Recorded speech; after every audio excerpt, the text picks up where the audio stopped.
Tonight, we're setting aside the fairy tales and shining myths to walk into something harsher, something truer. There are no dragons here, no flawless champions from ballads. What you'll find instead is a life bound by duty, burdened with fear, scarred by labor, and weighed down by steel. A life of broken sleep, bruised hands, and the slow, grinding path toward a fragile kind of honor. If this way of telling history helps you rest, you're welcome to stay. Like the video, subscribe if it genuinely eases your mind, and share in the comments where and when you're listening. It's strangely comforting to know how many of us are falling asleep together while marching through the same long echoes of the past. So, let the room grow quiet. Picture the glow of a fire against cold stone walls. Take a breath, settle into stillness, and let's begin with the first step toward knighthood. It starts at the age of 7, not with a gleaming sword, but with a departure. Your parents, proud, perhaps relieved, send you away to serve in the household of a lord. There are no keepsakes, no letters pressed into your palm, only a pat on the shoulder, a small bundle of clothes, and the silent weight of expectation on your thin shoulders. No one asks if you're ready, because readiness doesn't matter. You are now a page. The castle towers above you, its walls stretching into a grey sky. What lies beyond the gates is not a life of glory, but of chores, obedience, and quiet survival. You scrub floors, run errands, carry messages and tend horses. On rare occasions, you're allowed to polish armor, though in truth it means scraping mud and manure from iron boots until your hands blister. To the knights, you're invisible. Not one of them, just another pair of hands. Yet the training begins.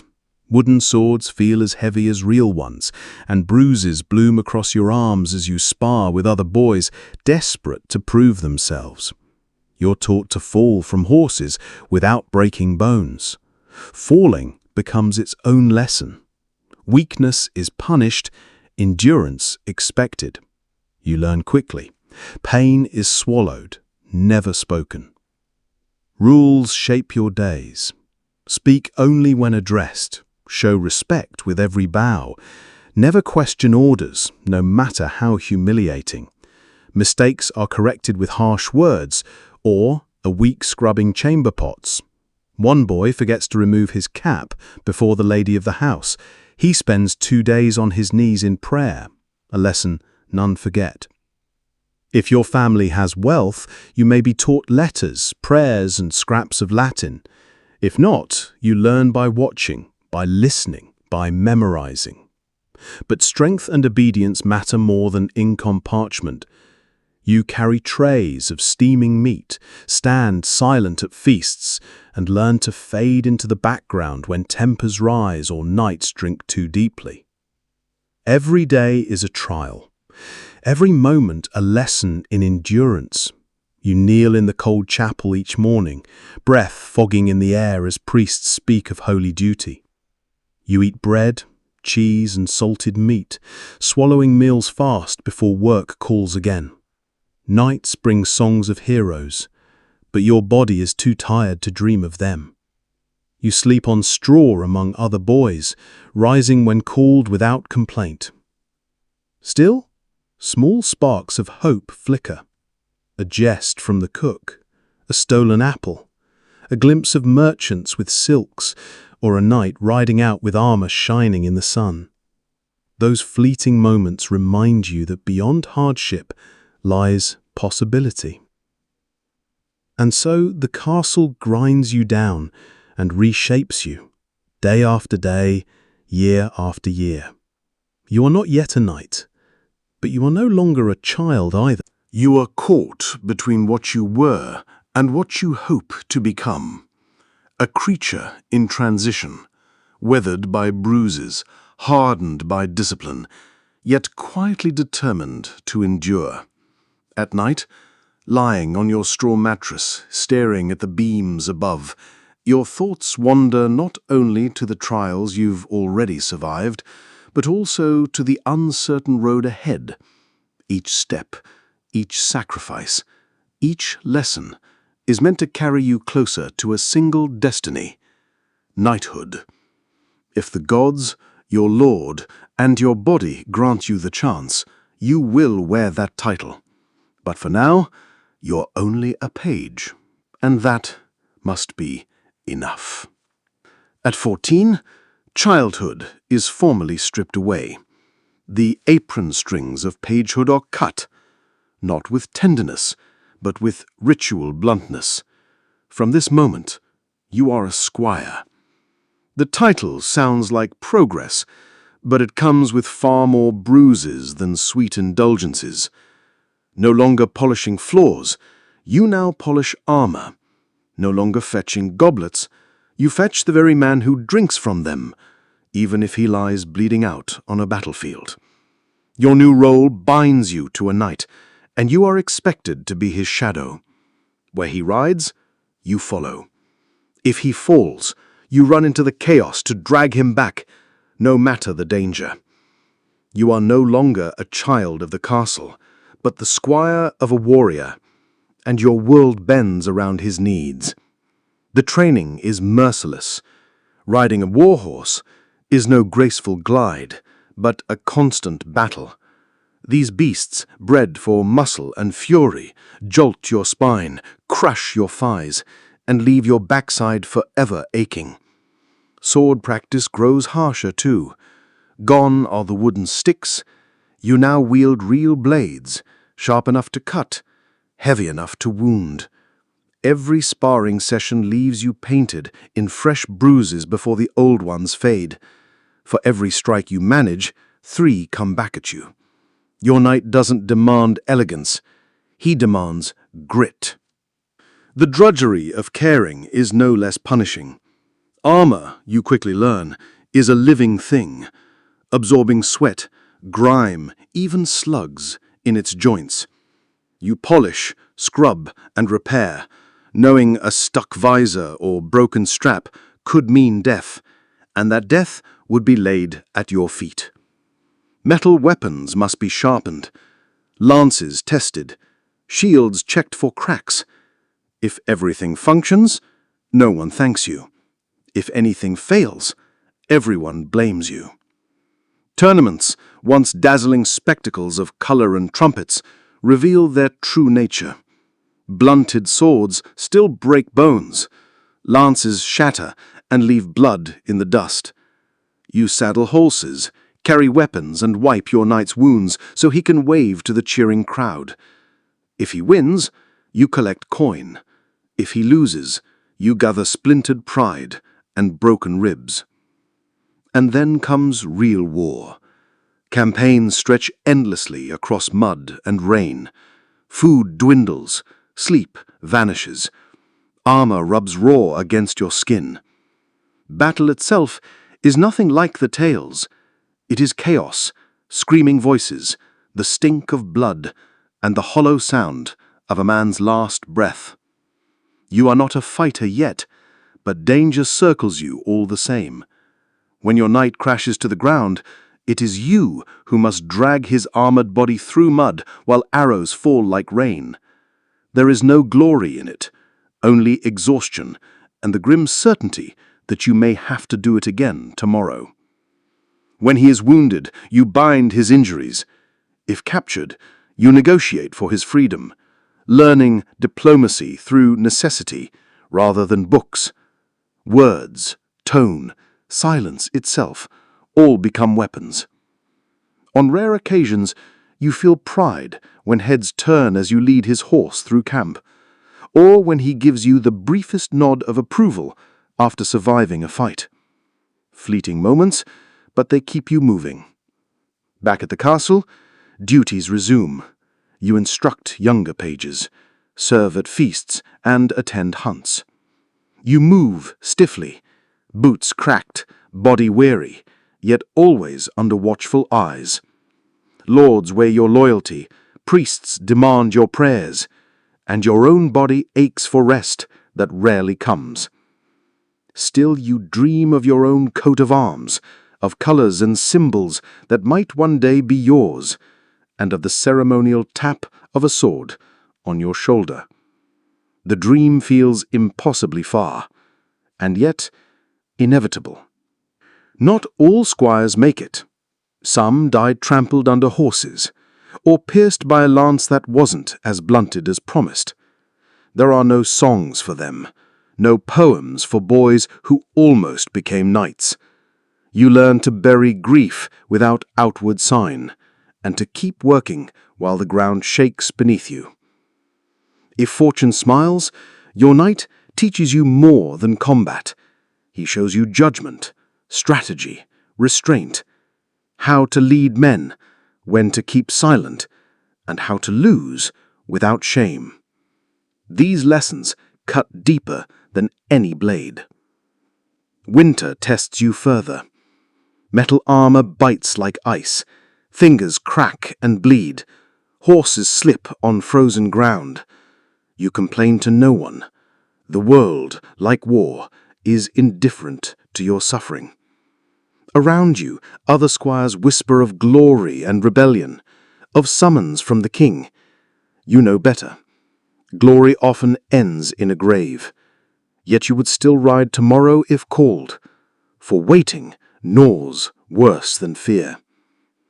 You write your first letter, stiff, awkward, unsure whether it will ever reach your family. Still, it grounds you. After a feast, your knight, drunk on mead, recalls his first campaign.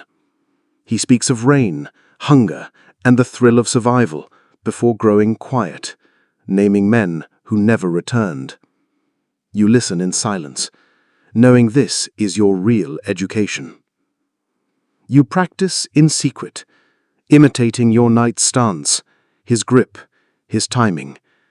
Your body breaks and heals again and again. And then, one day, your name is called. You will ride beside him, not as a boy observing, but as his second. The night before, you cannot sleep. You do not need to. By morning, you are not fearless, but you are ready. Years pass. You are near 21 when at last the moment comes. Some squires are dubbed younger, some older, but the number matters less than the judgment that you are prepared. You kneel, scarred and weary, carrying the weight of years of bruises, discipline, and service. Every hour of polishing steel, of sharpening blades, of standing guard has led here, to the threshold of knighthood. The vigil begins. You are locked alone in a cold chamber with only stone walls, a candle, and a thin blanket. You kneel through the night, hungry and stiff, meant to purify your soul and prepare you for duty. You are told to meditate on defending the weak, serving your Lord, honoring the church. In truth, your thoughts drift to food, warmth, and whether anyone would notice if you stole a sip of water. Yet, still you remain. Tomorrow, the sword will touch your shoulders. Tomorrow, you will rise no longer a squire, but a knight. The night before is long and restless. You sit in silence, cloaked in shadows, the chapel lit only by the dim glow of candles. The stone beneath your knees feels unyielding, and the silence presses heavily on your chest. Dozens of squires have endured this same vigil before you, some trembling with nerves, others trying to mask their fear behind calm faces. You wonder which one you are. Your lips move through prayers, creeds, and half-remembered verses, clinging to ritual as if it might steady your heart. But it doesn't. Whispers float through your mind, rumors of young men fainting during the ceremony, or worse, retching from terror in front of the entire court. You try not to imagine yourself joining their ranks, remembered for all the wrong reasons. When dawn finally breaks, you are led from the chapel into the great hall, now transformed for this moment. Bright banners hang proudly from the rafters, their colors catching the first rays of sunlight. Hundreds of candles flicker in polished sconces, their light bouncing off steel helmets and jeweled goblets. Nobles, knights, priests and courtiers gather, clothed in silks and furs, whispering discreetly behind gloved hands as you enter. A hush spreads across the chamber when your name is called. All eyes turn to you. You step forward, trying to keep your legs from shaking, and drop to your knees on the cold flagstones. Before you stands your lord, or perhaps even the king himself, depending on your station. In his hands rests a sword, gleaming like liquid silver. Perhaps it is not his battlefield blade, but a ceremonial weapon, polished for this rite, flawless and untouched by war. You dare not stare too long. The flat of the blade touches your shoulder, first on the left, then on the right, the ancient act of dubbing. In some traditions, this moment is punctuated by a blow across the cheek or neck, a stinging reminder that hardship and pain must be borne without complaint. Whether strike or pat, the lesson is clear. The life of a knight is not about comfort, but sacrifice. Then comes the oath. Your voice sounds steadier than you feel as you repeat each solemn vow. You pledge loyalty to your lord, to God, and to the code of chivalry. You promise to defend the helpless, to honor women, to fight with courage, to speak the truth, and to stand unwavering in duty. Each word feels heavier than the last. And though you recite them with conviction, a small corner of your mind wonders how many knights truly live by these ideals. When the vows are done, you rise, not as a servant, not as a boy, but as a knight. The change is invisible yet undeniable. Where yesterday you were overlooked, today you are acknowledged. Men nod in respect. Comrades clap you on the shoulder, and your lord gives the smallest curl of a smile, a gesture that in noble company might as well be thunderous applause. If fortune favors, a feast follows. The hall fills with music, laughter, and the aroma of roasted meats. You sit higher at the table than before, drink from a finer vessel, and receive congratulations from those who once treated you as little more than a servant. For some, the ceremony is conducted in blood and chaos, knighted on the battlefield itself, surrounded by the screams of war. For others, like you, the full pageantry marks the moment. Either way, the outcome is the same. The title is yours, and with it, a burden heavier than steel. Because knighthood is no final destination, it is the threshold to a harsher world. From this moment onward, you are no longer expected to follow, but to lead. No longer shielded from consequence, but accountable for it. The same sword that christened your shoulders is now yours to wield, and every swing of it will be judged. Should you falter, your failure will not remain private. It will cost lives, honor, and perhaps kingdom. The hall still buzzes with celebration, yet you feel the weight of chainmail without wearing it. You entered the day as a squire. You leave it as a knight. And the world, unbothered by your new title, will waste no time demanding proof of it.